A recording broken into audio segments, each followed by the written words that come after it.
नमस्कार, insider live में आपका स्वागत है। मेरा नाम है काजल तिवारी। प्रशांत किशोर ने एक प्रेस कॉन्फ्रेंस के दौरान जनसुराज पर लग रहे जातिगत राजनीति करने के सवालों का जवाब दिया। उन्होंने बताया कि जनसुराज की मूल भावना है कि हर समाज में काबिल व्यक्ति है और हर काबिल व्यक्ति किसी न किसी समाज का है।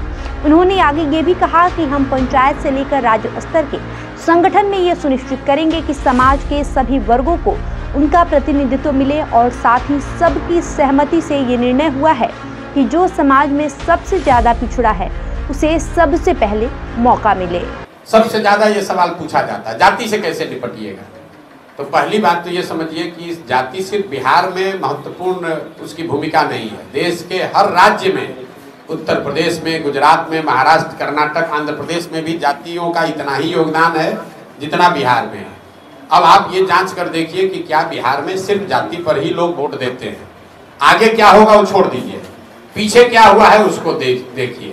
बिहार में मोदी जी के नाम पर लोग भाजपा को वोट दे रहे हैं।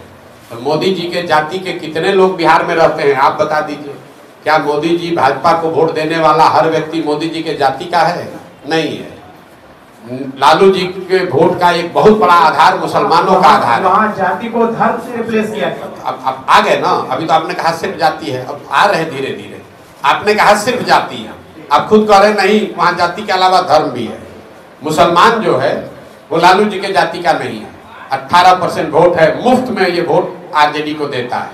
वो तो लालू जी के जाति का नहीं है। क्यों देता है? आप कहिएगा भाजपा के डर से देता है।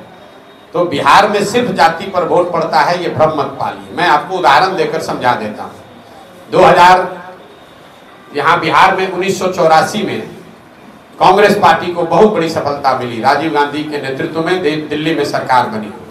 बिहार में भी कांग्रेस को बहुत बड़ी सफलता मिली। आपसे पूछेंगे तो आप बताइएगा कि भैया वो वोट उस समय जो इंदिरा गांधी की मृत्यु हुई थी उससे जो सहानुभूति की लहर बनी उसकी वजह से कांग्रेस को वोट पड़ा। इसको लिख लीजिए कि इंदिरा गांधी की मृत्यु हुई, उससे जो बनी सहानुभूति की लहर थी, उसमें समाज के हर वर्ग ने कांग्रेस को वोट दिया। फिर आपसे पूछेंगे कि 1989 में क्या हुआ, आप बताएं। बीपी सिंह को कैसे वोट पड़ गया, जनता दल को वोट कैसे पड़ा? तो आप बताएंगे कि भैया वोट उस समय बीपी सिंह जनता दल को नहीं पड़ा। बोफोर्स बहुत बड़ा मुद्दा था, भ्रष्टाचार बहुत बड़ा मुद्दा था। लोगों ने भ्रष्टाचार बोफोर्स के विरोध में वोट किया और जो भी जनता दल से खड़ा हुआ उसको टिकट मिला। इसको भी लिख लीजिए। फिर आपसे पूछेंगे 2014 में क्या हुआ। इसके साथ ही उन्होंने विपक्षी पार्टी राजद और उसके नेता तेजस्वी यादव पर कटाक्ष करते हुए कहा कि उनकी राजनीति ही केवल जातिगत समीकरण के आधार पर अब तक चल रही है। वो केवल मुस्लिम समाज को बीजेपी के नाम से डराकर अपनी राजनीतिक अस्तित्व बचाए हुए हैं।